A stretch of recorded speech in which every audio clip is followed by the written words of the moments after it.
Now, what we're supposed to do is reclaim our inheritance, and that's kind of the message of the speech, is reclaim our inheritance. Well, if your parents didn't give you an inheritance, then you need to reclaim it for your children and your children's children. And there is no better time to buy a retirement home for yourself or a home for your children or your children's children right now. If we thought like the Jews do, that we are thinking generationally, when, got to live somewhere, that why not? Why not purchase a home when the values are as a bargain as they are now, and give it to your kids when they get older?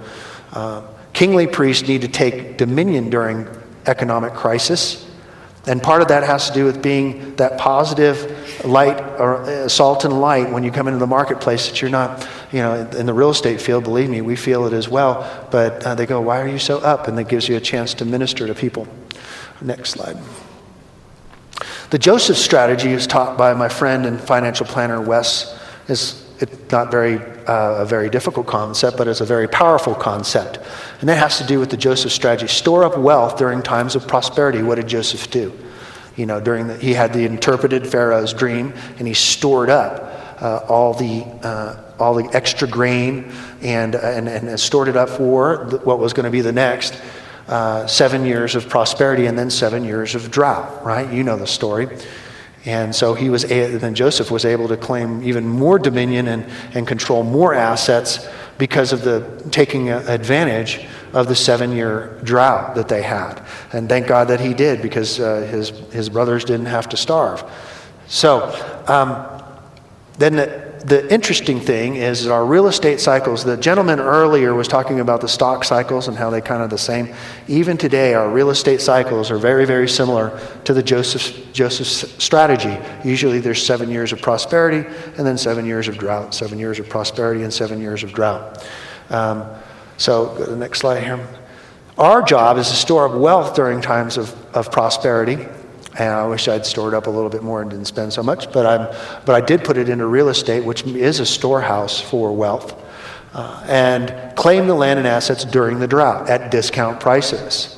Right now is the best time to buy in the right area, in the right property. It's never a bad time to buy the right investment for you, but now is the time to claim the land and asset at discount prices. And time, I've been in this 25 years, time and time I see again, I'm sure the stockbroker guy would say the same thing, barely anybody buys at the bottom, And the national statistics that I've got says that we've actually turned the corner.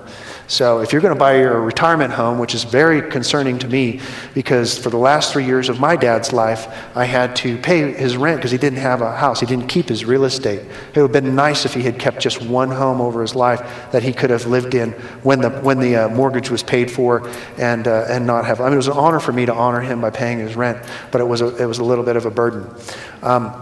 This boom cycle, especially on the coast and in other areas, lasted for 2 years longer than it should have. The bottom of the market was 1997 in California, and the peak of the market was 2006. So instead of a 7-year normal cycle, you had a 10-year cycle, 9-year, 10-year cycle, and now they've obviously dropped a lot of areas. I went to California in 2005 and had speech after speech in different areas and hotels and stuff like that, of telling people, look, this train is going to crash sometime, it's going to end. And I told them, hey, what you do is you take your money out of your real estate here, or sell it and do a 1031 tax deferred exchange and sell it and buy somewhere where the values have a better chance of being more stable. And what happened was there was I sold 400 homes in a 3-year period, which is a lot of homes.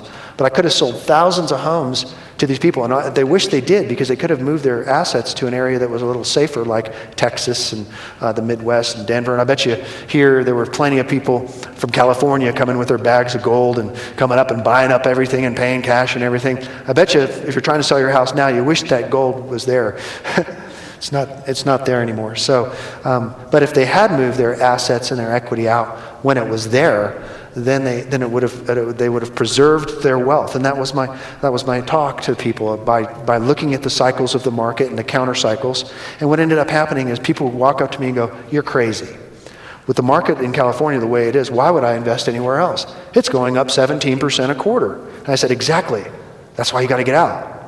And very few people did. They rode it all the way up, and then they dropped down 30, 40%. Okay.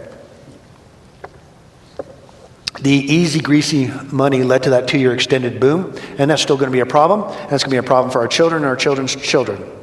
Sorry, but that's an issue that got way out of hand. If you could fog a mirror, you could get a loan.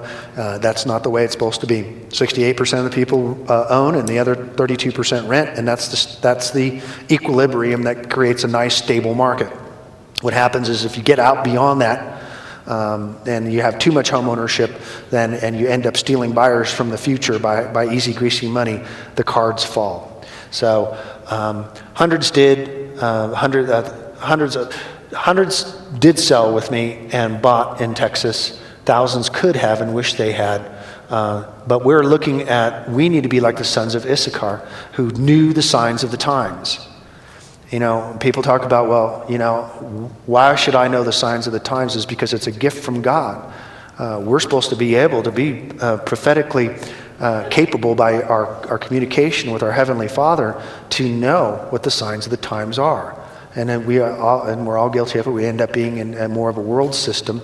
But now, when the system is where it is at now, this is an awesome opportunity to show the signs of the times.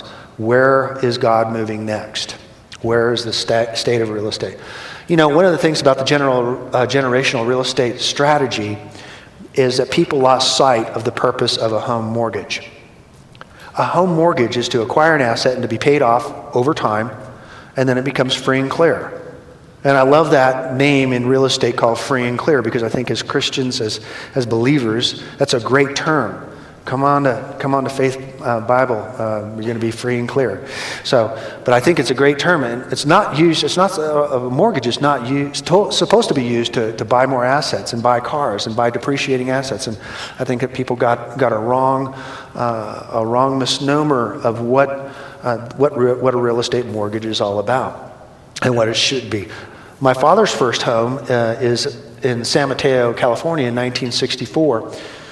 That's my first memory, was in that home. And that's when I was talking about that if he had just held that one home, just that one, and we moved and bought and sold many homes as I was growing up. If he held that one home, it would be worth $1 million today. San Mateo, you can go figure, right?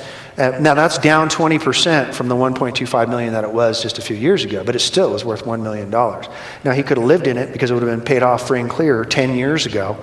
Could have lived in that nice little one-story house during his time between the retirement and the Walker and the old folks' home, but he didn't. He sold and bought and sold and bought and sold, and so we end up with no inheritance. Now I have a book coming out in March.